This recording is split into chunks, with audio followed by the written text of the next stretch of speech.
Hello students, आज का हमारा जो टॉपिक है वो है काल, टेंस। पहले हम ये जानेंगे कि काल किसे कहते हैं। तो काल क्या है?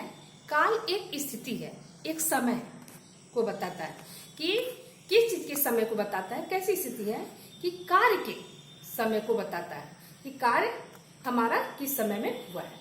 इस आधार पे काल की परिभाषा क्या हो जाएगा? तो क्रिया का वह रूप जो हमारे कार्य के होने के समय को बताए कि कार्य हमारा कब हुआ।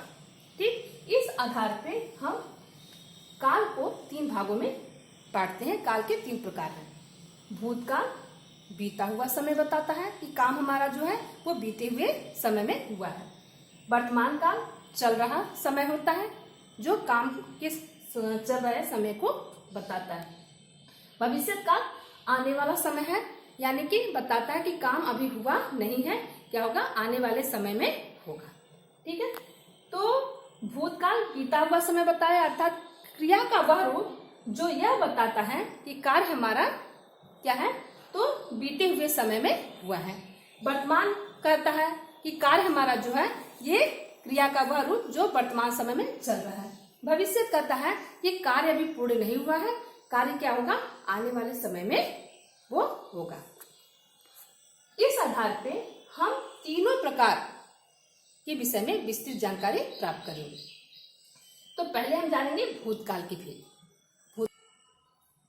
तो अब हम जानेंगे भूतकाल के भेद कितने हैं। तो भूतकाल के हमारे 6 भेद हैं। पहला है सामान्य भूतकाल, जो क्या बताता है कि कार्य हमारा भूतकाल में हुआ है लेकिन उसके समय का पता नहीं। काम जो है वो हमारा 2 दिन पहले हुआ है कि 2 वर्ष पहले हुआ है कि कब हुआ है उसके समय का पता नहीं रहता है। काम हमारा जो है वो भूतकाल में ही है लेकिन उसके होने के समय का पता नहीं रहता है। दूसरा हमारा है आसन्न भूतकाल।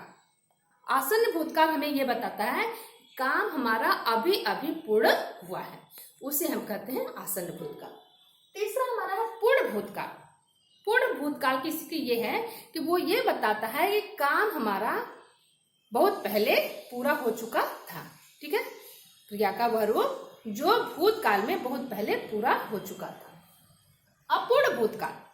अपूर्ण भूतकाल की स्थिति वो है कि जो हमें ये बताता है कि काम हमारा भूतकाल में शुरू हुआ था लेकिन अभी अपूर्ण है, अर्थात कार्य हमारा जारी है, कार्य हमारा हो रहा है।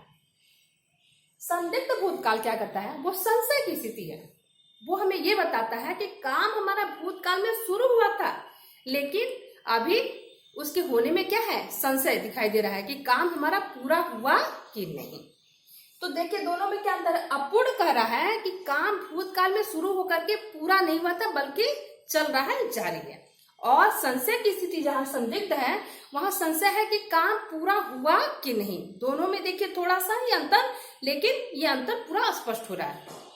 और हेतु मध्य भूतकाल जो है वो ये बताता है कि कार्य हमारा जो है वो भूतकाल का ही है, भूतकाल में ही कार्य को हमारा पूरा हो जाना चाह रहा था, भूतकाल में ही हमारा कार्य शुरू हुआ, लेकिन पहले कार्य के साथ उसमें शर्त लगा रहता है कि यदि पहला कार्य पूर्ण होता तो दूसरा अपने आप पूर्ण हो जाता, लेकिन पहला पूर्ण नहीं हुआ जिसकी वजह से हमारा दूसरा कार्य भी भूतकाल में पूर्ण नहीं हो पाया। अब देखिए इसको हम उदाहरण के द्वारा समझेंगे। देखिए सामान्य भूतकाल ये क्या करता है? सामान्य भूतकाल का उदाहरण है राम ने अखबार पढ़ा। यहाँ हम आपको बताया था सामान्य भूतकाल में समय का पता नहीं रहता है, तो यहाँ क्या कर रहा है? राम ने अखबार पढ़ा, कब पढ़ा उसके समय का पता नहीं है। दूसरा उदाहरण है मोहन जयपुर गया, कब गया ये पता नहीं है, अर्थात कार्य का सामान्य रूप से होने का बोध कराता है। दूसरा हमारा है आसन्न भूतकाल, जो ये बताता है कि काम हमारा अभी अभी पूर्ण हुआ है। राम ने अखबार पढ़ा है, यानी कि अभी वो पढ़ा है, काम अभी अभी पूर्ण हुआ है। दूसरा है मोहन जयपुर गया है, जाएगा नहीं गया है, अर्थात क्या है अभी अभी काम हमारा पूर्ण हुआ है कि जयपुर वो गया है। पूर्ण भूतकाल क्या कहता है? राम ने अखबार पढ़ा था, काम बहुत पहले हो चुका था। दूसरा है मोहन जयपुर गया था, बहुत पहले वो गया था, काम पूरा हो चुका है। अपूर्ण भूतकाल क्या कहता है? राम अखबार पढ़ रहा था, काम अभी पूरा हुआ कि नहीं, ये अपूर्ण मतलब जारी, पढ़ रहा था, मैंने देखा था कि वो पढ़ रहा था, अभी पढ़ा कि नहीं, अर्थात काम क्या हुआ है हमारा, जारी चल रहा है। मोहन जयपुर जा रहा था, अर्थात काम पूरा नहीं हुआ है, अपूर्ण की स्थिति है। लेकिन संदिग्ध क्या कहता है? राम ने अखबार पढ़ा होगा, हम कंफर्म नहीं है, संदेह है कि वो पढ़ा होगा। दूसरा है मोहन जयपुर गया होगा, वो संदेह हमें यहाँ दिखाई दे रहा है, संशय की स्थिति दिखाई दे रहा है, वो गया होगा, ठीक है, काम पूरा नहीं हुआ है यहाँ पे। और हेतु मध्य भूतकाल क्या करता है? ये कहता है, ये शर्त की स्थिति रहता है कि अभी आपको वो ऊपर बताए हैं कि पहला काम भूतकाल में यदि पूर्ण होगा रहता तो दूसरा अपने आप पूर्ण हो जाता, तो पहले काम के साथ शर्त रहेगा। यदि राम पढ़ता तो पास हो जाता, पढ़ता तो पास हो जाता, ठीक है, पढ़ता जाता। दूसरा है वह पौष्टिक भोजन करता तो बीमार नहीं होता।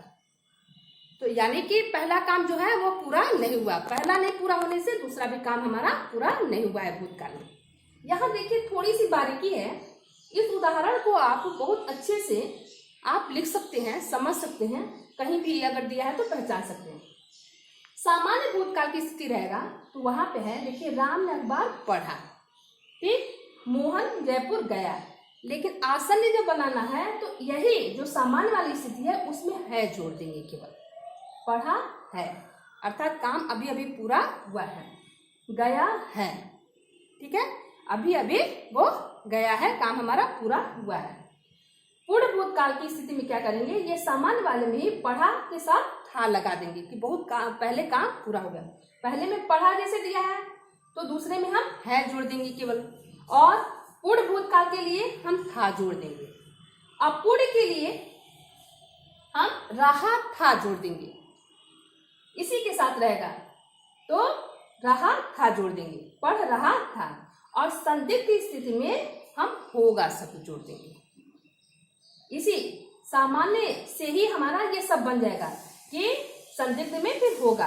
अगर ये आप अच्छे से समझ जाएंगे तो फिर आपको कहीं दिक्कत नहीं है। और ये लास्ट वाला है, यहाँ तो आपने जाना ही है कि पहला काम अगर पूर्ण होगा तभी दूसरा पूर्ण होगा, तो पहले काम के साथ हमारा शर्त की स्थिति दिखाई देगा।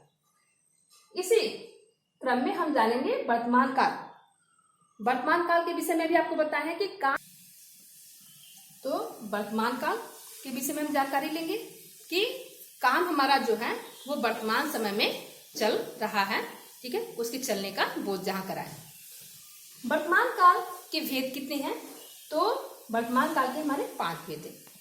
सामान्य वर्तमान काल जो क्या बताता है कि काम हमारा जो है वो चलते या चलते रहे समय का बोध कराता है, कि वर्तमान समय में हमारा काम जो है वो चल रहा है, उसके चलते रहने का बोध कराएगा। अपूर्ण वर्तमान जो है कि काम हमारा वर्तमान में ही शुरू होकर के लेकिन अभी पूर्ण नहीं हुआ है, बल्कि जारी का संकेत दे रहा है कि काम हमारा जारी है, हो रहा है। संदिग्ध जो है और संभाव्य है, ये दोनों जो है थोड़ा सा अंतर है दोनों में। दोनों जो है वो संशय की स्थिति को दिखाता है। संदिग्ध और संभाव्य दोनों संशय की स्थिति को दिखाता है। क्या अंतर है थोड़ा सा? तो देखिए, संदिग्ध वर्तमान काल जो है वो सामान्य वर्तमान काल से संबंध रखता है, और संभाव्य वर्तमान जो है वो अपूर्ण वर्तमान काल से संबंध रखता है। क्या चीज संबंध रखता है, अभी इसको उदाहरण के द्वारा आपको स्पष्ट कर देंगे, ठीक है। और लास्ट हमारा है अज्ञात वर्तमान। अज्ञात से शब्द से स्पष्ट है कि आज्ञा या आदेश, कि काम हमारा जो है वो वर्तमान में ही हो रहा है, लेकिन उसके साथ क्या है, तो आज्ञा या आदेश के शब्द वहां पे जुड़े रहेंगे। देखिए उदाहरण के द्वारा हम समझेंगे। सामान्य वर्तमान काल, सामान्य वर्तमान काल में क्या होता है, तो कार्य वह क्रिया का वह रूप जो क्या है, सामान्य रूप से होने का, हमें वर्तमान समय में होने को दिखाता है। तो कैसे उसमें सहायक क्रिया देखिए कैसे पहचानेंगे। सहायक क्रिया उसमें ता है, ती है, ते है, ऐसा जुड़ा रहता है। वर्तमान समय में ही कार्य के हमारे होने का संकेत देता है। कैसे पहचानेंगे? तो उसमें सहायक क्रिया के रूप में ता है, ती है, ते है, ये शब्द जुड़े रहेंगे। देखिए, राम अखबार पढ़ता है, समझ में आ गया? सामान्य रूप से पढ़ता है। मोहन जयपुर जाता है, ठीक है। तो काम की वर्तमान समय में होने का संकेत दे रहा है। अपूर्ण वर्तमान काल क्या कहता है कि काम हमारा वर्तमान समय में शुरू होकर लेकिन अभी पूर्ण नहीं होकर के बल्कि जारी चल रहा है। इसमें सहायक क्रिया के रूप में हम रहा है, रही है, रहे हैं शब्द जोड़ देते हैं। वहां से आप पहचान जाएंगे तब। राम अखबार पढ़ रहा है, यानी कि काम हमारा पूरा नहीं हुआ है, वर्तमान में शुरू होकर के अभी काम हमारा चल रहा है। मोहन जयपुर जा रहा है, ठीक है, अभी वहां पहुंचा नहीं है, वो जा रहा है। संदिग्ध वर्तमान काल, अभी जो यहाँ पे आपको बताते हैं कि इसका संबंध सामान्य से है। क्या है सामान्य से? तो सामान्य में है ता है, ती है, ते है, और संदिग्ध संशय की स्थिति है, इसमें सहायक क्रिया में ता होगा, ती होगी, ते होंगे शब्द जोड़ दिया जाएगा। देखिए, राम अखबार पढ़ता होगा, यहाँ क्या था? राम अखबार पढ़ता है, और ये है संदिग्ध है वर्तमान में, पढ़ता होगा कि हमें पता नहीं है, वहां में संशय की स्थिति दिखाई दे रहा है। हम अंदाज कर रहे हैं कि इस समय पढ़ता होगा। वे जयपुर जाते होंगे, पता नहीं है अभी हमको, लेकिन ये हमको अंदाज है कि काम मतलब वो घर से निकले हैं, वे जाते होंगे, ठीक है। तो संदिग्ध है कि गए कि नहीं, वर्तमान में उनको जाना था, तो वे जयपुर जाते होंगे, संदिग्ध वहां पे संशय दिखाई दे रहा है। संभाव्य वर्तमान, इसका संबंध आपको बताए थे अपूर्ण से। संभाव्य में है, इसमें भी संशय की स्थिति है। सहायक क्रिया के रूप में रहा हो, रहा होगा, रही हो, रही होगी, रहे हो, रहे होंगे, इस तरह का रहेगा, या फिर शायद संभवतः शब्द जुड़ा होगा। देखिए, इसका बताएं कि अपूर्ण से संबंध। अपूर्ण में है रहा है, रही है, रहे हैं, और यहाँ है रहा हो या रहा होगा, रही हो या रही होगी, रहे हैं या रहे होंगे, इस तरह से उनका उससे संबंध है। क्या है आपका? राम अखबार पढ़ रहा होगा, यहाँ पे या राम अखबार पढ़ रहा हो, पढ़ रहा हो या पढ़ रहा होगा, ये दोनों वाक्य आपका बन सकता है। ये हमारा यहाँ पे संशय दिखाई दे रहा है। या फिर ऐसे लिख सकते हैं जो हम आपको बताएं कि शायद या संभवतः शब्द जोड़ सकते हैं। शायद वे जा रहे होंगे, ठीक है। यहाँ हमें संशय की स्थिति दिखाई देता है कि वर्तमान में काम हो रहा है, लेकिन क्या है, हम वहां पे संशय स्थिति दिखाई दे रहा है कि काम हमारा पूरा हुआ कि नहीं, ये नहीं पता। अज्ञात वर्तमान क्या करता है? इसमें हमारा वर्तमान समय में ही काम का रूप रहेगा, लेकिन वहां आज्ञा का या आदेश का संकेत रहेगा। काल की क्रिया के साथ आज्ञा या आदेश शब्द को जोड़ दिया जाएगा। राधा तू नाच, वर्तमान समय में काम करने के लिए कर रहे हैं, राधा तू नाच, यहाँ पे हम क्या कर रहे हैं? उसको आदेश दे रहे हैं। दूसरा है दरवाजा बंद कर दो, आज्ञा या आदेश के शब्द दिखाई दे रहे हैं कि हम दूसरे को आदेश दे रहे हैं। चुपचाप पढ़िए, तो वर्तमान समय का ही ये वाक्य रहेगा, लेकिन उसमें हमारा आज्ञा या आदेश शब्द ऐसा रहेगा कि वो जुड़ा है। और तीसरा हमारा जो है भविष्य काल, कि भविष्य काल हमें ये बताता है कि काम हमारा अभी हुआ नहीं है, काम हमारा आने वाले समय में होगा, ठीक है। आने वाले समय को वो बताता है कि काम हमारा आने वाले समय में होगा, उसे हम भविष्य काल कहते हैं। अब हम जानेंगे कि भविष्य काल के कितने भेद होते हैं। तो देखिए, भविष्य काल के वैसे तो ज्यादातर किताब में हमको दो ही भेद दिखाई देता है, लेकिन इसको अगर देखा जाए तो इसके 4 भेद बनते हैं। पहला है सामान्य भविष्य काल, दूसरा है संभाव्य भविष्य काल, तीसरा है आज्ञार्थक भविष्य काल, और चौथा है हेतु हेतु मद भविष्य काल। देखिए ये क्या है, सामान्य भविष्य काल अर्थात काम हमारा अभी हुआ नहीं है, आने वाले समय में होने का संकेत दे रहा है कि क्रिया का वह रूप जो आने वाले समय में हमारा काम होगा। ये कहता है सामान्य भविष्य काल। इसमें हम सहायक क्रिया के रूप में एगा, एगी, एंगे शब्द जोड़ देते हैं। देखिए, राम अखबार पढ़ेगा, ठीक है, अभी पढ़ा नहीं है, पढ़ेगा, भविष्य की बात बता रहे हैं। हम लोग जयपुर जाएंगे, ठीक है। और संभाव्य भविष्य काल क्या करता है, वहां पे हमको क्या है, वहां हमें संभावना का संकेत देता है, वहां पे हमें संशय की स्थिति को दिखाता है। इसमें सहायक क्रिया में ए,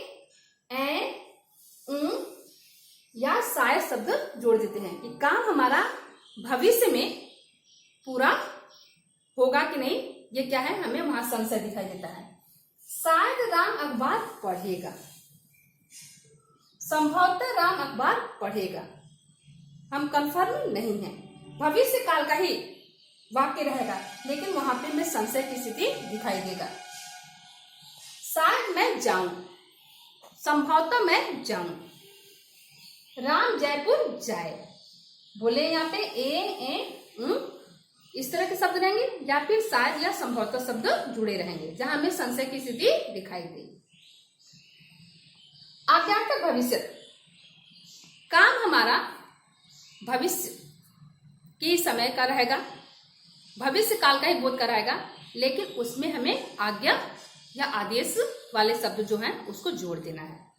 क्या है, सहायक क्रिया के रूप में येगा प्रत्यय हम जोड़ सकते हैं, ठीक है, या आज्ञा वाले वाक्य वहां बनाएंगे। आप कल 8 बजे आइएगा, हम यहाँ क्या कर रहे हैं, यहाँ आज्ञा आदेश दे रहे हैं, आप कल 8 बजे आइएगा, या तुम लोग कल मंदिर जाना, भविष्य में जाने की बात कर रहे हैं। और हेतु हेतु मत भविष्य काल क्या करता है, यह शर्त जोड़ना, जैसे वहां आपको बताए थे कि काम हमारा भविष्य में पूरा हो सकता है, लेकिन उसके साथ शर्त है कि अगर वो शर्त पूरा होगा तब हमारा काम भविष्य में पूरा होगा, अगर नहीं शर्त पूरा होगा तो काम हमारा भविष्य में पूरा नहीं होगा। यहाँ देखिए क्या है, यदि आप मुझे बुलाते तो मैं जरूर आता। कब बुलाते, अर्थात भूतकाल में की स्थिति बनेगा कि भूत में अगर बुलाते यानी पहले हमें न्योता देते तो हम भविष्य में आते, ठीक है। यदि आप मुझे बुलाते तो मैं जरूर आता भविष्य में, अगर बुलाए नहीं तो फिर कहाँ से आएंगे। दूसरा है, तुम पढ़ोगे तो पास हो जाओगे, यदि तुम पढ़ोगे तो भविष्य में क्या है, तुम पास हो जाओगे, अच्छे नंबर से पास हो जाओगे। तो ये भविष्य का रूप जो ये है, यहाँ पे हमें क्या बताता है, शर्त जोड़ा है कि अगर तुम ये काम इस समय कर रहे हो तब भविष्य में तुम्हें उसका फल अच्छा मिलेगा, नहीं तो नहीं मिलेगा। यदि आप मेहनत करोगे तो सफलता मिलेगी, यदि आप मेहनत कर रहे हो तो सफलता मिलेगी, अगर नहीं करते हो तो वहां से आपको सफलता नहीं मिलेगी। तो हेतु हेतु मद क्या करता है, ये हमें शर्त जोड़कर रखता है कि अगर पहला काम हमारा हो रहा है तो दूसरा अपने आप हो जाएगा, ठीक है। स्टूडेंट, आज का जो हमारा टॉपिक काल था, आप इस टॉपिक से पहले से भी परिचित थे, जो थोड़ी बहुत कमी आपके था, मतलब आपको जानकारी नहीं था, वो हम जानकारी आपको यहाँ से दे दिए और आज का टॉपिक हम यही समाप्त करते हैं। तब तक के लिए थैंक यू।